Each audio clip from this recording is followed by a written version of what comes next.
Good morning, everyone. Would you stand? Join us. We're going to spend some time this morning remembering the faithfulness of God. We want to sing and celebrate that and remind ourselves of His faithfulness even today.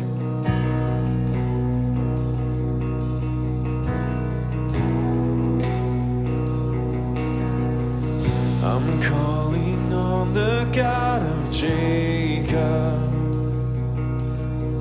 whose love endures through generations. I know that you will keep your covenant. I'm calling on the God of Moses, the one who opened up the ocean. I need you now to do the same thing for me.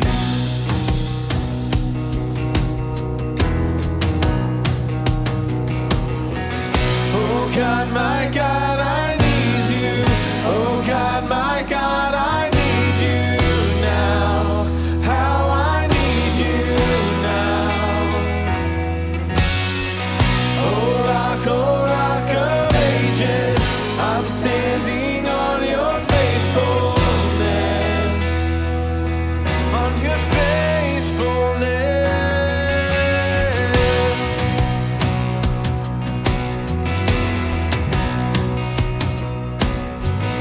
I'm calling on the God of Mary, whose favor rests upon the lowly.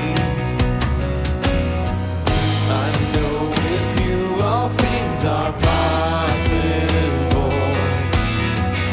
I'm calling on the God of David, who made a shepherd boy courageous. I may not face Goliath, but I've got my own giants. Oh God, my God, I need you. Oh God, my God, I need you now. How I need you now. Oh rock of ages, I'm standing on your faithfulness, on your faithfulness. Oh God, my God, I need you. Oh God, my God, I need you now. How I need you now. Oh rock of ages, I'm standing on your faithfulness, on your faithfulness.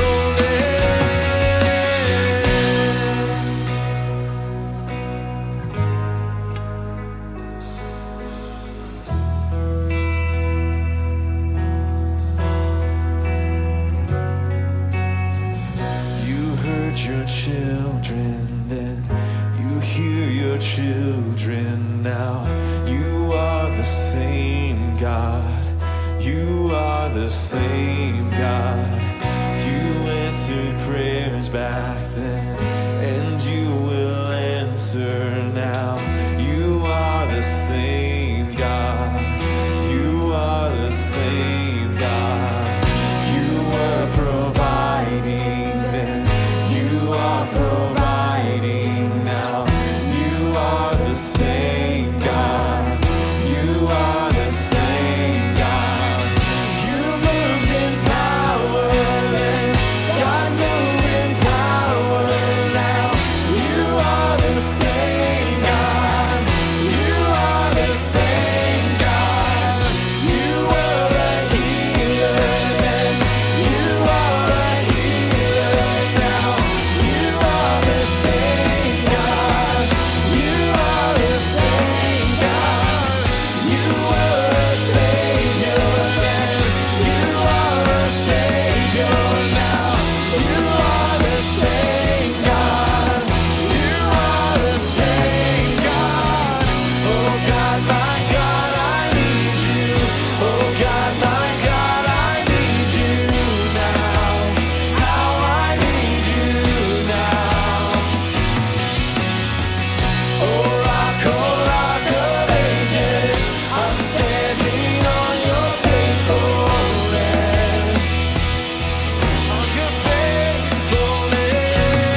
You freed the captives then.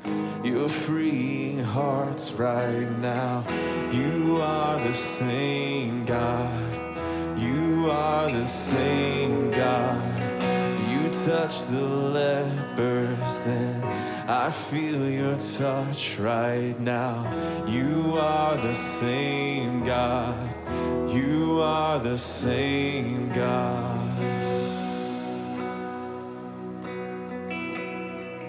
Make this your prayer with me. I'm calling on the Holy Spirit. Almighty river, come and fill me again. Oh, come and fill me again. Oh, come and fill me again.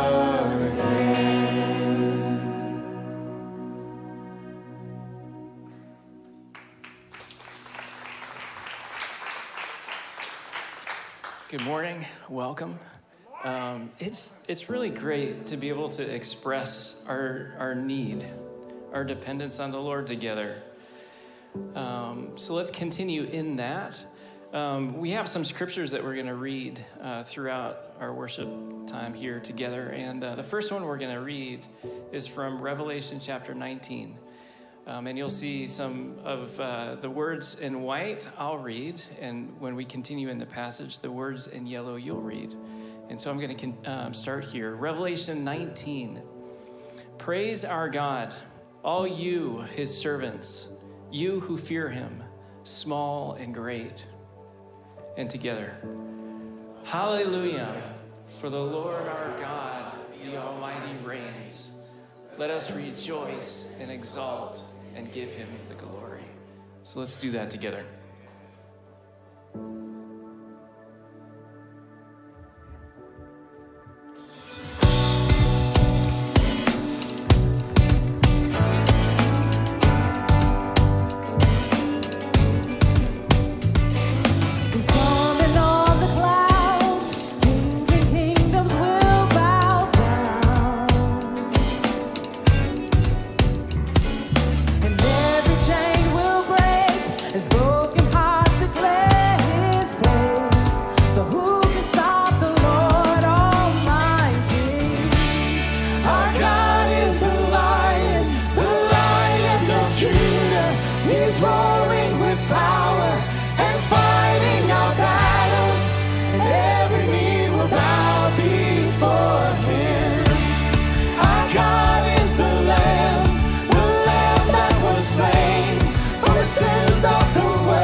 We are here to proclaim the greatness of our King Jesus, that he is that Lion of Judah, that strong Savior, and he is the Lamb who was slain for our sin. And we're going to continue in worship. As Craig said, we're going to read some scripture together this morning.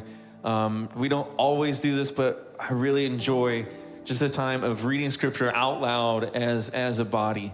But I want to preface it saying these scriptures we're going to read is continuing this line of thought of reflecting on who Jesus is, and what he came to do and how he is our example. So we know the grace of God that's extended through Jesus, that he took that sacrifice that we deserve. We deserve to die in that place, but he put himself in our place for that. So we're going to read a couple passages out of Romans and 2 Corinthians, and in order to prepare our hearts for this next song of how should we respond to that grace. Just allow yourself to, as we read together, let that sink in to your heart and your mind. This amazing love, this undeserved grace that has been given to us through Jesus, and how ought we respond. So here we go. There's, as same with Pastor Craig, what's in white, I'll read. What's in yellow, I'd like us all to read together. So from Romans 5, but God demonstrates his own love for us in this: while we were still sinners, Christ died for us. God made him who had no sin to be sin for us, so that in him we might become the righteousness of God. Therefore, I urge you, in view of God's mercy, to offer your bodies as a living sacrifice. This is your true and proper worship.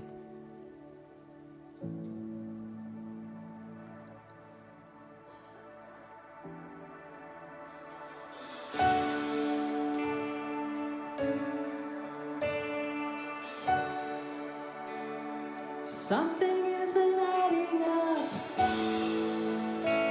This wild exchange you offer us. I gave my worst, you gave your blood. Seems hard to believe. You're telling me you chose the cross. You're telling me I'm worth that much. If that's the measure of your love, how else would I sing? But completely, deeply, sold out, sincerely abandoned. I'm completely, freely, hands to the ceiling in error. My one life endeavor to match your surrender, to mirror not my will but yours. I'm completely, deeply, don't care who sees me abandoned. Oh, I surrender all.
Matthew 16, Jesus said, "If anyone would come after me, let him deny himself and take up his cross and follow me. For whoever would save his life will lose it, but whoever loses his life for my sake will find it."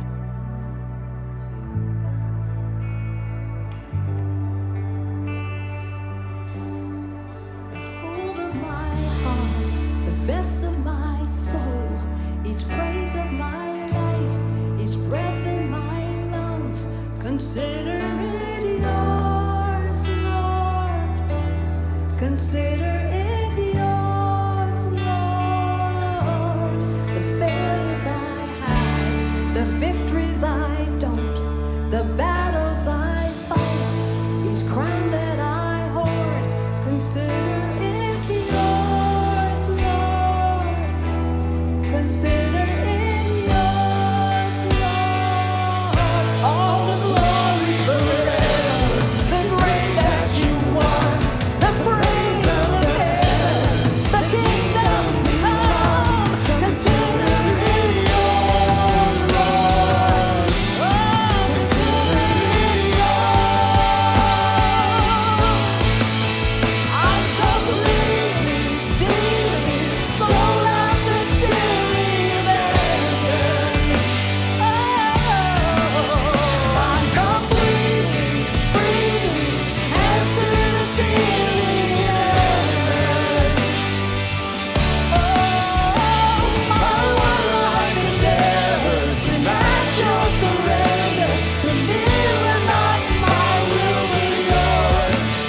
I'm completely, deeply, don't care who sees me abandoned.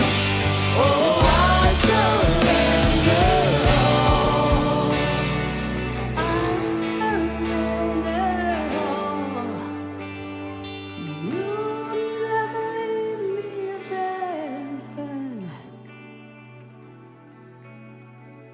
Lord, help us. So as that song said, match your surrender, to live as you lived, to surrender all to the will of the Father. Lord, help us to love the way you loved. Lord, I know there's folks in this room who are struggling, going through crises, emergencies, just heartache. God, I pray that you would help us to know you in all that you are this morning. You're the God of peace, of comfort, of righteousness and justice, and love. Lord, help us to be filled with your Spirit. Lord, that we could demonstrate all those things to the world around us that need it just as badly as we do. We ask this in your name, Jesus. Amen. You may be seated.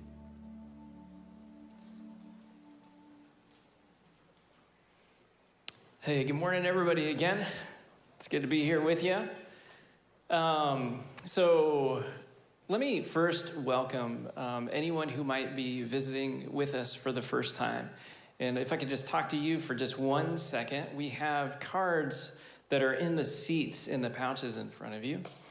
And on the front side of that, if you could fill those out and actually give those to somebody with a welcome shirt, red shirt with welcome across, they have a gift for you. And what we do with that is we'll just send you an email, maybe a quick phone call, just to say hello, to answer any questions you might have about the church, and then also to connect you to the life of Sand Hills Community Church. And now for the rest of us, if anybody would like to give to the mission of Sand Hills Community Church, we can do that by scanning the QR code that's on the card, or there's envelopes, there's boxes in the back. You can put those envelopes.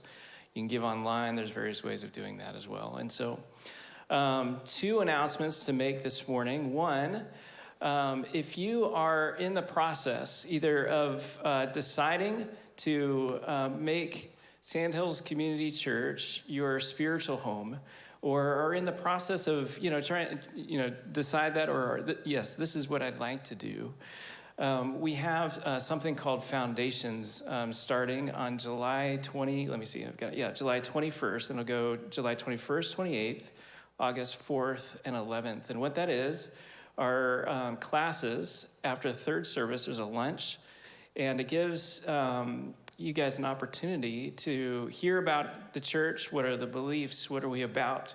A couple of the church leaders will be leading those. And at the end of that, if you would like to make that formal step of actually becoming a member, then that will be available to you. And so, in speaking of membership, if you are a member or if you are considering membership, in the fall here, we are kicking off our groups ministry again. And so we have 3 types of groups: community groups, activity groups, and connect groups. And for the next couple of weeks here, we are looking for people who would be willing to lead those groups in the fall. And so we've sent out texts and emails and things like that that have a link to that application for leading a group. If you fill that out, then we'll get in contact with you. If you have any questions, we can answer those for you and help you through that. One of the benefits of our community groups and getting together in smaller groups, it allows us in this large, church to be able to get to know each other on a more personal level. And it really provides an opportunity for us to grow spiritually and encourage each other in our walk with the Lord. So if you'd like to be a part of that, we'll be doing that for the next couple of weeks. All right? If you have any questions, you can ask me. I'll be out in the lobby between services. And other than that, the Lord bless you guys. It's good to be here with you. And Pastor Jeff is going to come and continue the preaching sermon. All right. All right, we're doing it. Good morning. Good to see you guys. Thanks, David. Hey, I do have a few things as we get going today. So one of them is just want to ask for some personal prayer. My mother-in-law passed away last night. Her name's Eleanor, and she's with Jesus, so it's totally good, and she would not argue with us the results, but just kind of hard for our family right now, so if you'll pray, especially for my wife. And then this church is also going through some stuff where one of our younger members passed away recently, Miss Brittany Surface. She was just a hard situation. If you'll pray for the Surface family as well, some tough stuff going on there. Some of you have seen the emails on that. And then, of course, all the stuff that happened yesterday at the Trump rally where somebody tries to assassinate Donald Trump. Satan is just looking for ways to divide us and to attack us. And I guess my appeal would be this as we look at stuff like this in our nation. Just remember that Satan just wants to divide. That's all he wants. And we'll divide over sports teams, let alone, politics. But we tend to be, politically inflammatory. I don't know how to say it any other way. You get behind your people and then you rally. But we in the church know, right? Salvation does not come through politics. There's only one who can bring what we need in this country, and that is Jesus Christ himself. So let's be careful about jokes we tell, things we post, things we celebrate, or things we talk against. Let's keep in mind the heart of God as we do this. And so right now, with your permission, which I'm going to do it anyway, I'm going to pray. Father, thank you so much for this morning. And we're reminded, Lord, we live in a country that, Satan just wants to destroy all mankind. And he wants to turn us against each other. And Lord, what a tragedy just occurred yesterday. And just everything about it's sad. Just the man who pulled the trigger, the person that was killed, the others that are critically injured. Lord, we don't want to see this in any regard anywhere. And so, Father, we just pray that we as the church would make sure that we're the ones who now are speaking a message of hope, speaking a message of redemption. This is not about politics. It's about the heart of man. And there's only one solution, and that is Jesus Christ. And so, Father, may we be people who speak even more boldly the good news of Christ. In his name we pray. Amen. Now, just a couple more updates real quick. One is somebody asked me whatever happened. We'd been talking about a partnership with another church now that we're no longer a part of a denomination. That is still underway. We're talking to a church in Boone, North Carolina called Alliance Bible Fellowship about forming a partnership for mutual accountability, missions, and ordination. More on that will come later. Just giving you a little update. Things are underway. We've met several times. And then finally, today is the day we need to do our governing board vote. So this is for members, official members of Sandhills Community Church. We start talking about this, I think, 1st of February. Nominating committee has done their work, and we bring before you now some elders for election. So here's how this works. So these are the candidates for this year. 2 are for re-election, and 2 are for their first ones. One is Victor Cuartes. And he would be a new elder. And before I go forward, he would want me to tell you that his native country of Colombia is still in the Copa America, the finals, facing Argentina. Not everybody's into soccer or football, but either way, he would want you to know that. Go Colombia. All right. Keith Williams is another one. He's up for to be a new elder. I don't know if I see Keith this morning here somewhere, but Keith, hey, there you are. Hey, Keith. All right, so they would be first-term serving elders, and then those who are up for re-election are Letel Badillo. As I said it correctly, he is our Boricua on the board, and then Terry St. Clair is up for re-election as well. Hey, Terry, I know you're there. But anyway, we need you guys to vote this morning, members. If you could do me this favor, it's really easy to do. All you got to do is go to our website. Go to sandhillschurch.org. Scroll to the bottom of the screen. You'll see it says New Elders or something like that. Click on the thing that says something about elders, and it will take you to a page that shows all these handsome men. And then at the bottom of it, it'll be a place for you to vote. And you're voting yes or no, or contact me or something like that. I think there's a couple options there. All right, so if you'll do that before you leave, great. All right, now, rolling into this morning, it did strike me that, like yesterday when I was watching this rally, after I'd heard about it, I watched the highlights. This is the exact kind of stuff we've been studying. This is how, in the history of politics, that's how rule was taken care of. You just killed the people who were in front of you, and then you would take over the throne. And it's weird that, that really hasn't left culture, I suppose. But that's exactly what we're talking about. In the context of 2 Samuel, and we'll be in chapter 17 today, if you have your Bibles handy. 2 Samuel 17 is very much a failed political assassination so far. They've been trying to take out David. This all stems around David. So King David committed adultery and murder, and therefore is under judgment. And so because he's under judgment, God told him there would be several consequences. One of those consequences would be that evil would rise up from within your own home. And that's exactly what's happened. His own son Absalom is making a play for the throne. He marched on Jerusalem. The reason David left and a bunch of people, his supporters, left with him was because David didn't want to be trapped inside the city where they would have to destroy the city to get to him.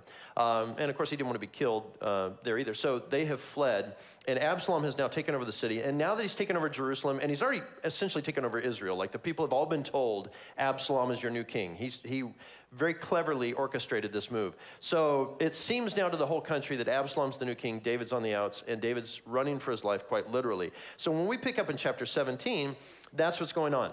Now, there's a couple of people that you need to know. We've talked about Absalom, the son who's risen now to power, taking over the throne, now sitting on the throne. David, who's running for his life. Another person that you need to hear about is the number one advisor, formerly to David and now to Absalom, and that's Ahithophel. So Ahithophel is a man who, when he speaks, it's as though he's speaking the very counsel of God. So Ahithophel, this is a significant person. And again, he was faithful to David. Now he's being faithful to Absalom, which, we can question his loyalties, but he still seems to speak with the voice of God. He's there. He's the number one advisor. The number two advisor is a guy named Hushai. Now, Hushai was an advisor to David as well, who shows up before Absalom and is like, hey, my allegiance is to Israel, not to David, so I'll serve you now just like I served your father. And Absalom's like, oh, well, he probably just wants to be close to power. That makes sense. I'm truncating the story. But here's the thing about Hushai. Hushai's a plant. He's a spy. He worked this out with David. When David was leaving, he's like, I'll go with you. David's like, no, I've got a better plan. Why don't you go tell Absalom you'll serve him, and then you just feed me intel, and I'll be able to use you as my inside man. So Hushai is there in a very sneaky way working for King David. All right. So we're going to start off here with this idea of eliminating the opposition. 2 Samuel chapter 17. All right. Moreover, Ahithophel said to Absalom, let me choose 12,000 men, and I will arise and pursue David tonight. I will come upon him while he is weary and discouraged, and I will throw him into a panic, and all the people who are with him will flee. I will strike down only the king, and I will bring all the people back to you as a bride comes home to her husband. You seek the life of only one man, and all the people will be at peace." And the advice seemed right in the eyes of Absalom and all the elders of Israel. All right, so it starts off with moreover. It sounds like we're just picking up in the middle of a conversation. So we're in the middle of a discussion that's going on. And what you're seeing here, a war council is underway. So David has fled. Now, with David have gone a number of people, including what it looks like a regiment of about 600 soldiers, not to mention also some of what I've been calling his special forces who are with him. So he has marched with some of those. The rest, though, are women and children. And we know from last week, they have traveled some 21 miles to cross the Jordan River. So they are worn out. And this was a panic fleeing. They're refugees. This was not a, hey, in the next week or so, we got to plan this big trip. It wasn't that. It was like, we've got to go now. Our lives are at stake. And so, of course, they don't have time to pack stuff. They don't have a lot of food. You know, they just grabbed what they could, and then they're heading out of town. And so they're very much in a panic. And so that being said, Ahithophel's counsel is actually really good. I mean, not good morally, but strategically good. Like, it makes sense. The thing that he wants to do makes a lot of sense. The short of it is, he's like, give me 12,000 men. David's exhausted from his journey. He's traveling with women and children. I show up now, we'll be able to take him. And listen, I will just kill him. Okay, so let's be honest. That's unlikely. It is unlikely you'll show, like, even if you got 12,000 men with you, if he has 600 soldiers with him, plus his special bodyguard, his special forces guys, I mean, somebody else is likely to get hurt. Like, I don't think you're just gonna get one guy. And then I love the idea, so like, I will bring the people like a bride comes to her. Like, okay, dude, I think you're stretching the analogy there. I don't really think this is gonna happen quite like that.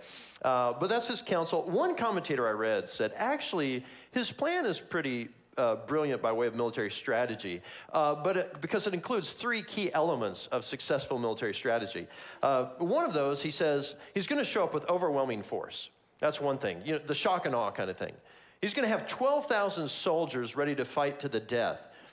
David's got hundreds, but he doesn't have thousands. So you're going to have, you got at least 12 times the troops you'll be showing up with who are all ready to go. David and his men is just totally exhausted. They're not going to be ready to fight. It'll catch them off guard. All right, second element of military strategy was the element of surprise.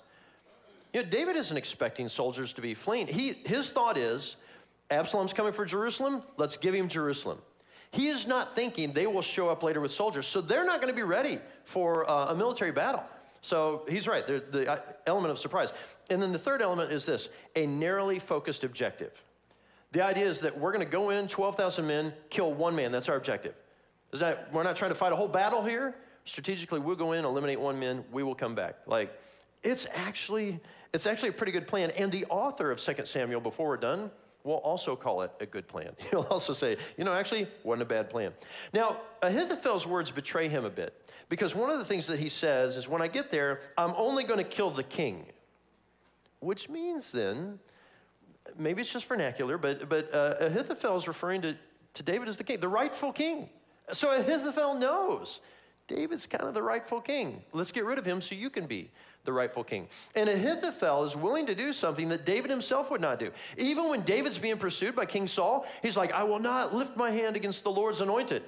And Ahithophel's like, oh, I'll kill the Lord's anointed. I don't have any problem with that. Give me 12,000 men. I'll take him out tonight. I mean, he's really specific. I will kill him tonight before the night is out. So he's already got plans to do this. And then it closes with, the advice seemed right in the eyes of Absalom and all the elders of Israel. And I would just say, elders of Israel, what is up with y'all? Like, is that how fickle you are? Like we are with the king. And David's like, I got to run for my life. They're like, we're with the next king. They're like, well, we live in the palace. It's nice. I don't know what they're thinking, but this is crazy. And I'll tell you this, they better hope that David doesn't end up back in power, because it could get ugly. All right, real quick here. Who has read all of 2 Samuel? Let's see some hands. things get interesting before we're done. So if you haven't read ahead, read ahead. All sorts of fun stuff are coming. One thing, too, to keep your mind on. So in 2 Samuel 15, chapter 15, there was this moment where David pauses. Now, David was shocked to hear that Ahithophel would turn on him. I mean, he and Ahithophel, that was his number one guy. His main advisor spoke with the words of God. You know, he was just ruined by this. And so it breaks him to hear that Ahithophel has left him. And so he prays this prayer in 2 Samuel 15. Lord, would you please turn the counsel of Ahithophel into foolishness? That's his prayer. So part of that foolishness was played out in our last chapter, a little thing with concubines in a tent that we shan't revisit this morning. That was foolishness. But there's going to be a twist on it. Whereas before, Ahithophel offered foolish counsel. Now, he's going to offer counsel that's wise, but seen as foolish. So let's go on to the next part of the story here where we hear some clever counsel from Hushai. All right, verse 5. Then Absalom said, call Hushai the Archite also, and let us hear what he has to say. All right, now before we go further, look at this already. Hushai's not even invited to the war council. Like, he's not even he may be a secondary counselor, but he's like far removed, a secondary once removed. Like, he's out in the lobby. They have this whole conversation, and then Absalom's like, well, let's get a second opinion. Bring Hushai in. So he's not even a part of the whole discussion. And when Hushai came to Absalom, Absalom said to him, thus has Ahithophel spoken. Shall we do as he says? If not, you speak. Then Hushai said to Absalom, this time, the counsel that Ahithophel has given is not good. Hushai said, you know that your father and his men are mighty men, and that they are enraged, like a bear robbed of her cubs in the field. Besides, your father is expert in war.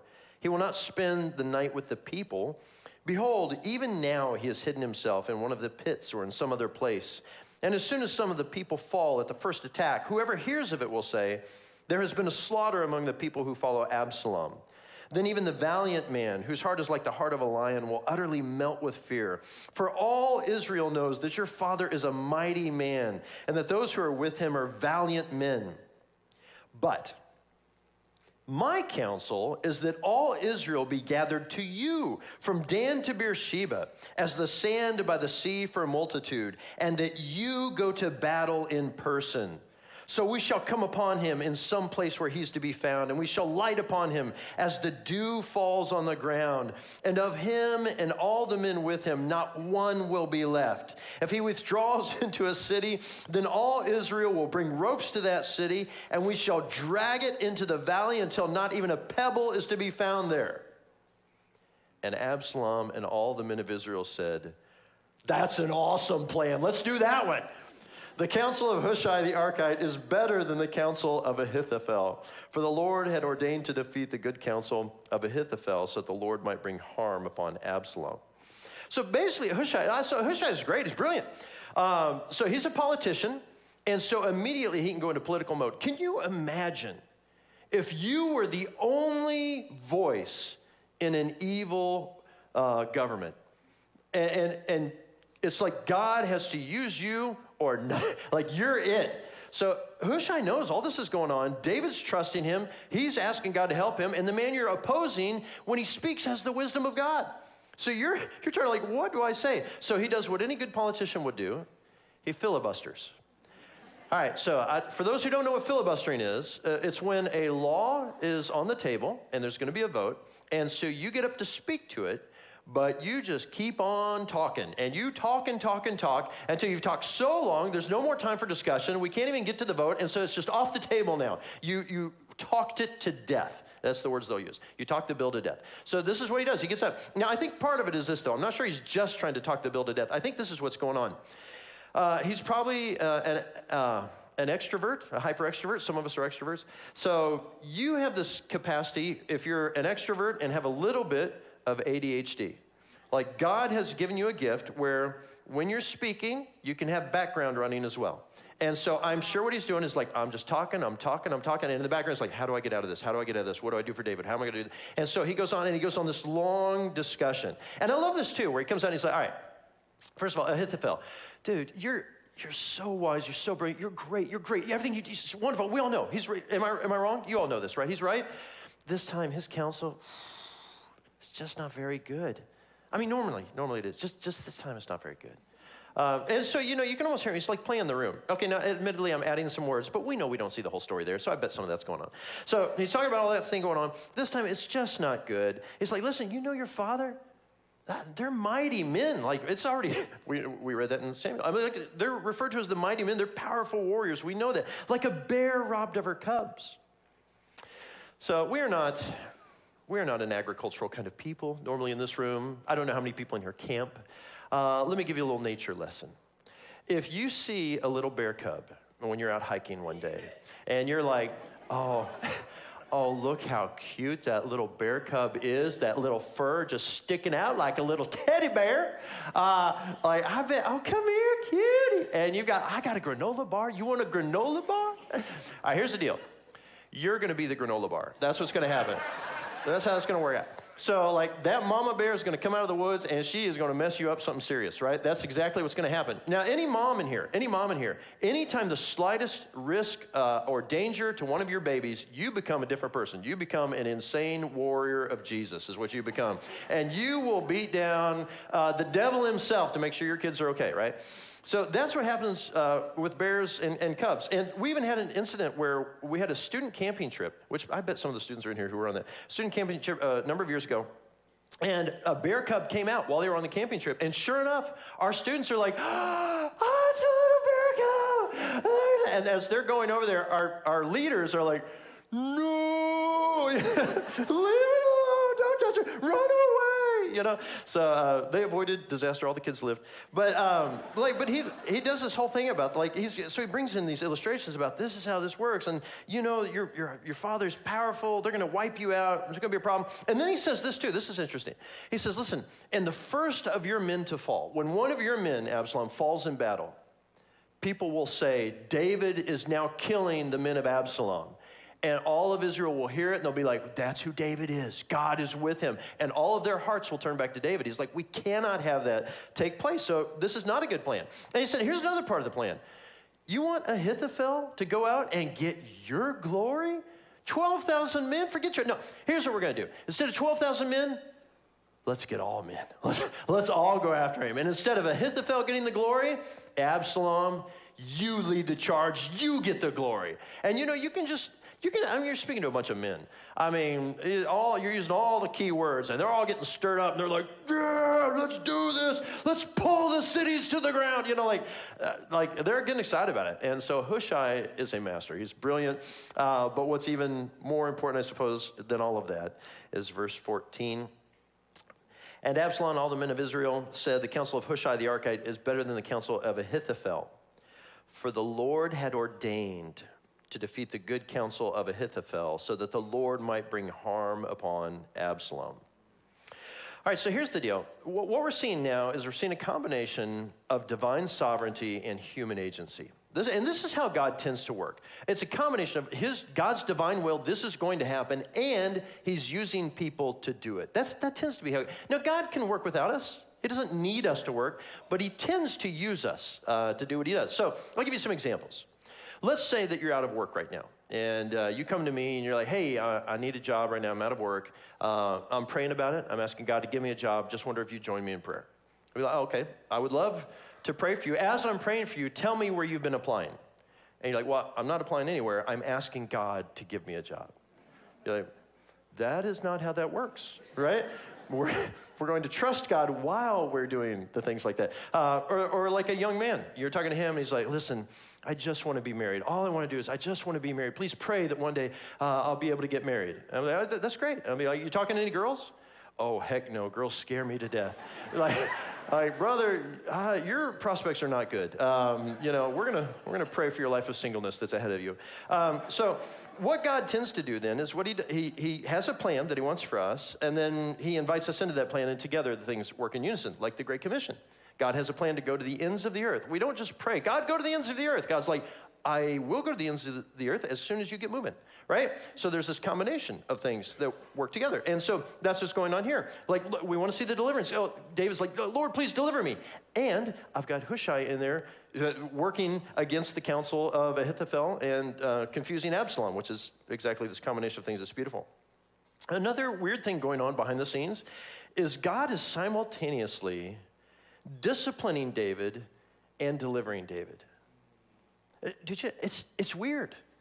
It's really weird. Like that's not how we would structure it. Seems odd to us. Like, why would he do both? But I think there are probably times in your life where you're like, I don't know what's going on in my life right now. Is God disciplining me? Is he correcting me? Or is he blessing me? Is he rewarding me? Like, what is he trying to do? And I think the answer sometimes is just yes. Like, we want a monolithic God. Are you doing this? And God's like, listen, I'm doing everything all the time. I'm not just doing one thing in your life. I'm doing a lot of things in your life all the time, and I'll do that until you die. I love the idea of a simple God, and he's just not. And, to be fair, we're complex people, too. You're complex. You're so complex, there are times you don't understand yourself. How many times have you done or said something that in reflection you've thought, why would I have said that? Why would I have done that? I'm an idiot. You get to that, so you don't even understand yourself. How are we going to understand the complexities of God? So let's then, rather than try to understand God, let's just trust him. Let's just walk in what he's put before us, and we'll just trust him for the results. And I feel like we're seeing this played out even in this. Verse 15. Then Hushai said to Zadok and Abiathar the priests, thus and so did Ahithophel counsel Absalom and the elders of Israel, and thus and so have I counseled. Now therefore send quickly and tell David, do not stay tonight at the fords of the wilderness, but by all means pass over, lest the king and all the people who are with him be swallowed up. Now Jonathan and Ahimaaz were waiting at En-Rogel. A female servant was to go and tell them, and they were to go and tell King David, for they were not to be seen entering the city. But a young man saw them and told Absalom. So both of them went away quickly and came to the house of a man at Bahurim, who had a well in his courtyard. And they went down into it. And the woman took and spread a covering over the well's mouth and scattered grain on it, and nothing was known of it. When Absalom's servants came to the woman at the house, they said, where are Ahimaaz and Jonathan? And the woman said to them, they've gone over the brook of water.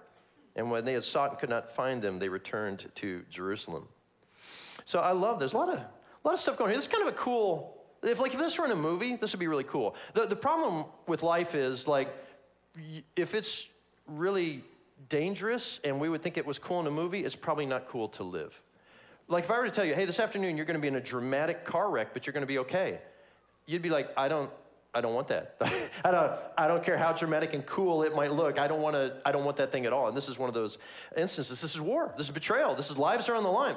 And so, and this is fun too. So the sons of the priests, which is part of the communication system David has worked out with Hushai, the sons of the priests can't be seen in the city because they're known to support David. So what they use is they use a servant girl. Now I talked about this recently, and you guys know this. 3,000 years ago, women in the Middle East, it was hard. It was really hard. Like you were not valued. You were considered more like property. But the thing about women historically is you can use that disregard, you can use that invisibility to your advantage, which meant that women made great spies, right? Like nobody suspects women, right? Because they're so sweet. Women are sweet. They're nurturing. They're loving. They're kind. They're pretty. Like they're not going to hurt you. They love you, right? And then they stab you in the back. So that's why they can use this woman, and she goes back and forth. And then, not just her, but then the woman with the grain. So they're out there, they got the farm, the guys get spotted, they see the guy run off, he's going to get soldiers, how are we going to get out of here? And the woman's like, I got this idea, jump down in the well. Now, the well, it seems like, doesn't have the stones around it like we picture a well. It's probably just a big hole in the ground where they get their water. So the two guys jump down in it. She covers it with some sort of hard covering and then throws grain on it. So she's just there sorting the grain when these soldiers show up, and they're like, where are the guys going? And she's like, oh, they left long ago. They went way over there. And so the guys go search for it, can't find them. They go back and like, I guess they got away. So, it's just fun to see kind of how this works out. You don't want to be a part of it, but it is interesting to see. All right, verse 21. After they had gone, the men came up out of the well and went and told King David. And they said to David, arise and go quickly over the water, for thus and so has Ahithophel counseled against you. Then David arose and all the people who were with him, and they crossed the Jordan by daybreak. Not one was left who had not crossed the Jordan. So I love this. You remember his names? Hushai, okay. You remember Hushai's speech about David's going to be hiding in a hole. The soldiers are going to be ready. They're ready to fight. if you could have panned over to them, they're exhausted, sitting by the river going like, what are we going to do with our life? They were not ready for anything. So, I mean, Hushai was right. Like, they had to get out of there. So these guys run, they tell David, and then they scurry away. Now, crossing a river is actually a good thing to do when you're being pursued by an army at least 3,000 years ago. I remember we had a trip to the Dominican Republic a few years ago. I wore the wrong sandals in a river, and I barely got across. And now that probably says more about me than anything else. But can you imagine if you're a soldier wearing all your armor and then carrying your gear? And then you show up at this big river that you've all got to forge across. It's like, it's doable. It's just not easy. So they run away. Verse 23. When Ahithophel saw that his counsel was not followed, he saddled his donkey, went off home to his own city. He set his house in order, and he hanged himself. And he died and was buried in the tomb of his father. Did not see that coming. Yeah, did not. For the man who speaks the words of God, like what's going on there? So, there are some commentators who say that the reason he did this was because he was so wise. So when he heard that Hushai had spoken out against him, and he knew that his counsel was good and would have worked, he realized, perhaps, that the hand of God was actually with David, and that this would spell the demise of Absalom, and David would then ascend to the throne. And when he did, Ahithophel would be the one that he came after. So maybe he was doing early what he knew was inevitable at this point. Now, we don't really know, but it's tragic. Nonetheless, it's tragic. Horrible event. All right, verse 24. Then David came to Mahanaim, and Absalom crossed the Jordan with all the men of Israel. All right, so now they're doing Hushai's advice. Absalom's gathered all the men. Verse 25, now Absalom had set Amasa over the army instead of Joab. Ironically, Amasa is another one of David's nephews. So David had one military general, Absalom chooses another, and it's also one of David's nephews. This family's messed up. They all need family counseling. So anyway, Amasa was the son of a man named Ithra, the Ishmaelite, who had married Abigail, the daughter of Nahash, sister of Zeruiah, Joab's mother. And Israel and Absalom encamped in the land of Gilead. When David came to Mahanaim, Shobai, the son of Nahash from Rabath of the Ammonites, and Machir, the son of Amiel from Lodabar, and Barzillai, the Gileadite from Rogelim, brought beds and basins and earthen vessels, wheat, barley, flour, parched grain, beans and lentils, honey and curd, sheep and cheese for the herd, from the herd, for David and the people with him to eat. For they said, the people are hungry and weary and thirsty in the wilderness. All right, so we've got a bit of a map here. I love maps. Maps remind us that what we study is absolutely real. So here we are on the eastern border of Israel. Jerusalem's in the southwest corner, just northwest of the Dead Sea. The red line that you see going across there is where David and all the people fled, and then also where Absalom and all his armies would have traveled as well. So he crosses over the Jordan and heads up to Mahanaim, and that's where they are at this point. So interesting stuff happening, though. So they show up. They don't have provisions. And so several people take pity and travel from afar. One of the names I want to draw you back to, Shobai the Ammonite. So this is interesting. So the Ammonites were historical enemies of Israel. And Shobai, while it looks like in Scripture that David had helped him get elevated into office, this would have been a perfect time for him to rebel. This would have been a perfect time for him to, instead of bring provisions, to bring an army and just wipe out David and his men. Like, he could have used this to his advantage, and he didn't. He showed him mercy. And I love the list of foods and stuff, the provisions that were brought. It just reminds me this is real. Like, this isn't made up. Like, these are literally the things. Somebody wrote it down. Like, this is so amazing. They wrote it down, and now we have it as a record for us today. All right, so as we look at this, like we're doing every week, what are lessons that we can learn through all of this?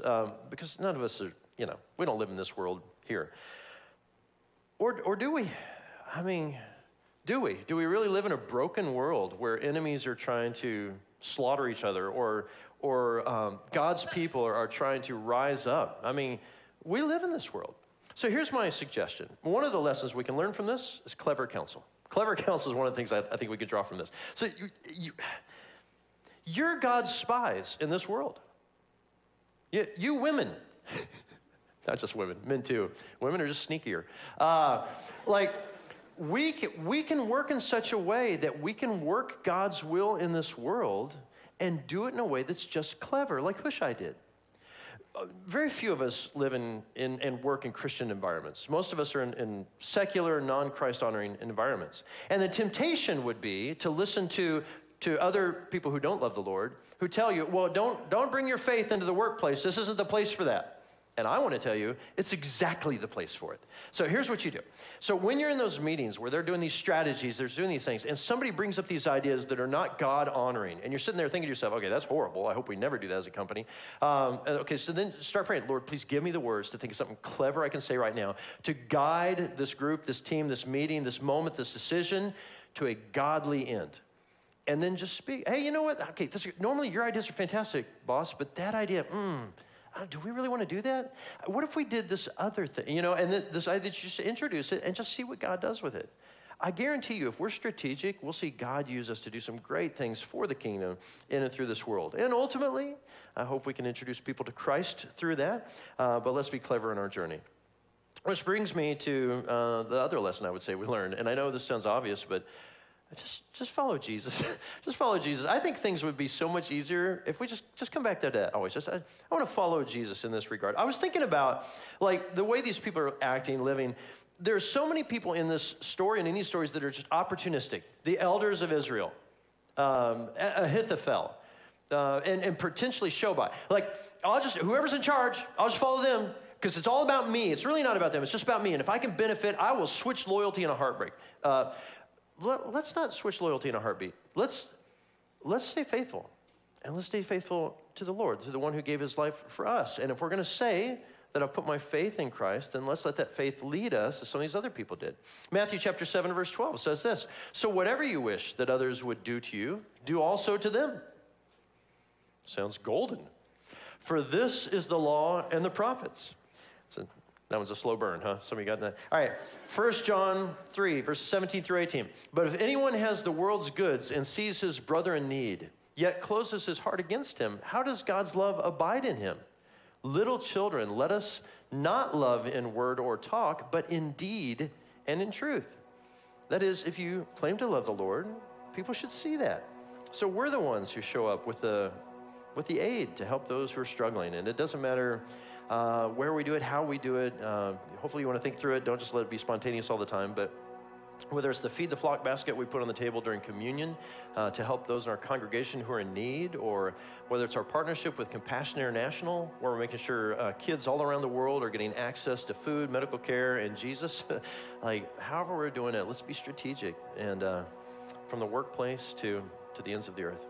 Father, thank you for this moment, just a chance to reflect on history, the history of Israel, and to be reminded that even as we study this real stuff that happened years ago, you're the same God that worked through Hushai, same God of David, same God of us. And your will hasn't changed, Father. You want to be known to the ends of the earth, and so may it be that we carry the name of Christ with us in every environment and work towards your ends. In your holy name, amen. Amen. Would you stand with us? We sing in response this willingness to follow Jesus no matter what, to be his hands and feet wherever we go.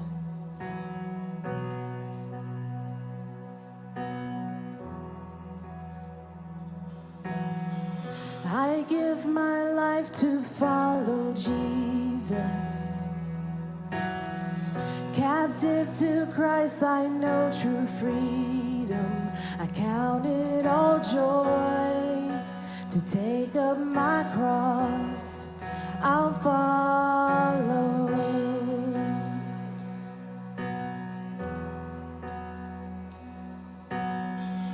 These earthly wells have left me thirsty. All worldly wisdom comes up empty. Only your word and only your ways I'll follow. What a joy it is to follow Jesus. What a gift it is to bear his name. What an honor to choose